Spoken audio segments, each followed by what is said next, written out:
All right, guys, it's story time. I'm going to start by telling you about this person that um, was definitely a bully. I worked with them probably almost my full career as a detective.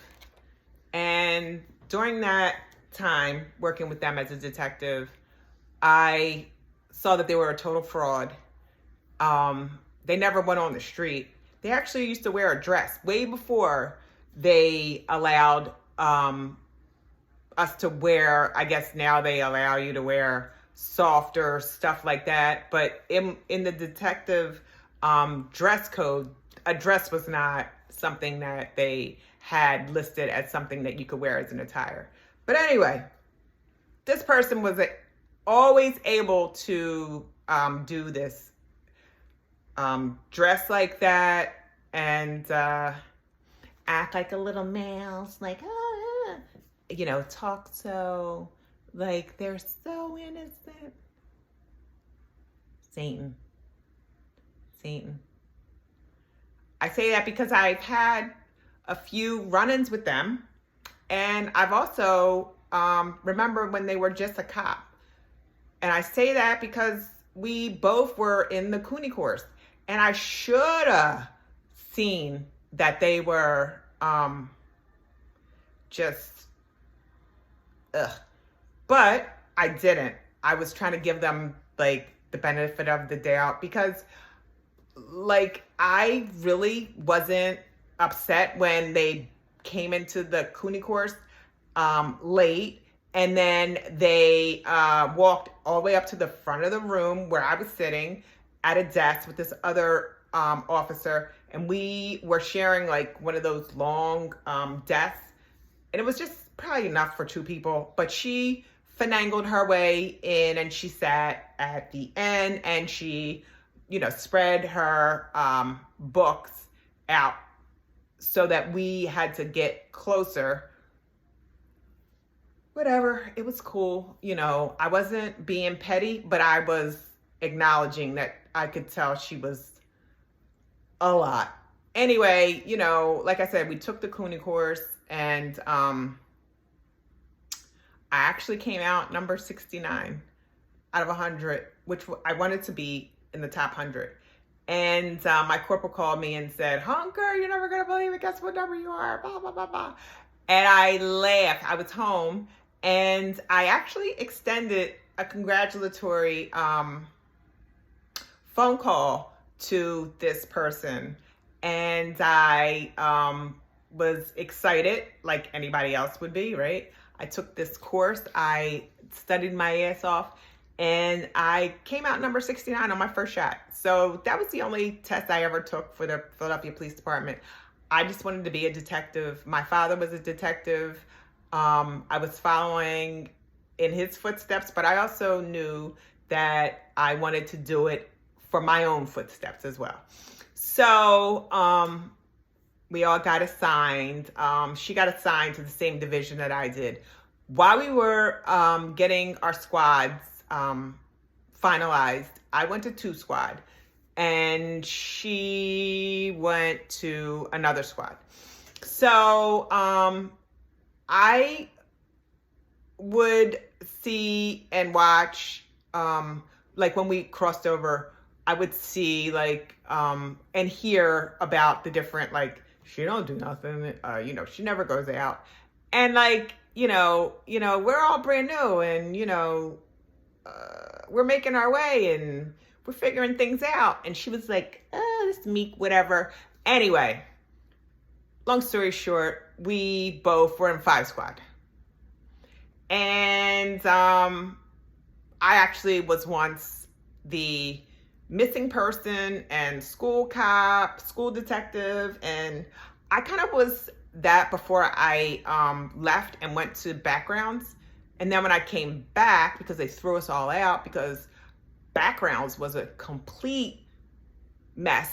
People were up there writing letters, and who didn't like who, and who was always complaining, and how many little cliques were up there, But anyway, so I'm back to staff detectives, and I was in staff detectives.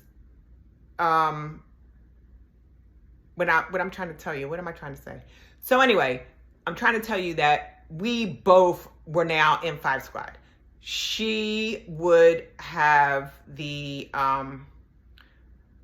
she would have to clear out the jobs that were domestic, because the other girl that was there with her had obviously not obviously to me, because I know, and probably some of you guys, because I'm sure you know who I'm talking about. I don't give a shit. I want you to know who I'm talking about, but I'm not going to say her name because her name is irrelevant, because she is just like all the rest of these bully people that have these titles and they don't really earn it, and they shouldn't even really be in it. But Philadelphia, you don't get where you're going on your own merit. You get where you're going because people, they like you. You're in the in crowd. I once was in the in crowd, and I know that I was in the in crowd because my Steven, God rest his soul, me and him were a couple. And let me tell you something, being a cop and you're either married to a cop, you're dating a cop, you are engaged to a cop, or to you're engaged to a cop is what I'm trying to say. Everybody's like, yeah, that's Hunker's, Steve McGusker's girl, yeah, so-and-so is the wife of Captain blah, blah, blah, blah. So it's accepted, and nobody really wants with you. And you only notice that when you are no longer in the in crowd. And I didn't need to be in the in crowd, it just happens because you are dating a cop. So I say that to say, when my Steven passed away, I was no longer in the in crowd.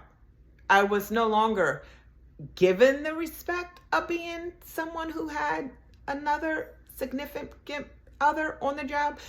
I was just someone on the job. And so it was like people were wanting to not be nice. So people weren't really being nice because they were wanting to be nice. It's all phony, is what I'm trying to say. Now, don't get me wrong. I loved being a Philadelphia police officer. I loved representing the city. I loved doing my job. But I didn't like the bullshit that you had to endure, and you had to see. You had to see all the different people putting in, all these overtime slips. They don't fucking do shit. I never put any overtime slips in because I wanted to be as far away from that job. When I got off, I worked 6 a.m. to 2 p.m. And when 2 o'clock rolled around, I had a life. See, these people don't have a life. These people are so enthralled with their career. And I say career because a lot of them don't even put any effort into their career. They just walk around and they, have the title, but everybody else will have to do the job underneath them. Now, I wasn't underneath this girl, but I was underneath. When I say that, because see, I used to be the ComStat person, and I used to be the gun return person, and I used to do extraditions, and I used to do ComStat. So with ComStat comes the activity. And I say activity because if this person didn't try to clear a job that she had already cleared, You don't know how many times I got into an argument with this person over clearances. You can only clear a job one time. You can't resurrect it a week later and clear it again. That's not how it works on the activity, with the activity. The first thing with the CompStat sheet is you turning in the activity, because then every job that job involves, it could be ag assault, it could be domestic, it could be burglary, it could be a number of those jobs. But when you clear a job, then the CompStat sheet, well, it was supposed to. That's a whole nother story. I loved Fred Roth. He made this CompStat sheet, and it worked for a long time. And then that thing had so many hiccups and so many, you had to restart it, and it was so generic. And I think they're still using it today. Like, it should be like somebody come in and really write a program. Fred Roth was awesome. He did it. I mean, he made the whole thing. But I say about this person, about, like I said, she wasn't my boss. But because the title that she had up in South was something that they were like gunning for, like, oh, we got to keep the clearances down. We got to keep the clearances down. So like she would turn all this bullshit of activity in every other day. Every other day she was clearing jobs, which she never did anything on. It was all just a bunch of typewriter bullshit. And she was doing that, and the bosses loved it because they looked so great when they went to CompStat. Like, oh yeah, our domestics are down. Really?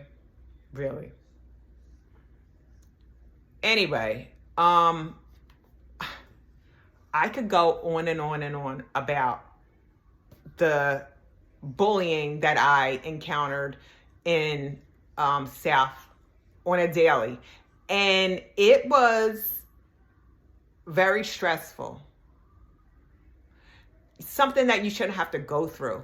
But I had to go through it. And I went through it and I survived it. But guess what? I'm here to tell my friggin' story of the nonsense that I had to go through for no reason. It changes my whole voice. Like, I wasn't talking like this yesterday, but I tell you, when you go through all that bullshit, it makes you angry. It makes you sad. It makes you angry because I'm a grown-ass woman, just like everybody else up here in this unit. I shouldn't have to come to work to watch you guys act like complete idiots and then, isolate and discriminate and just, treat people wrong for no reason. And, oh yeah, throw in your friggin' overtime slip because you're doing so much work. No, not at all. Like I said, I love the job. I love being Michelle Hunker, Detective Hunker. I loved all the jobs that I had to handle. I didn't love the nonsense and the bullying that they tried. But see, nobody ever tried to really take it in the back. Because I mean,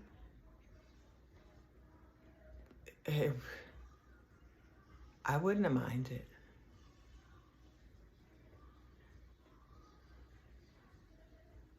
I don't know, guys.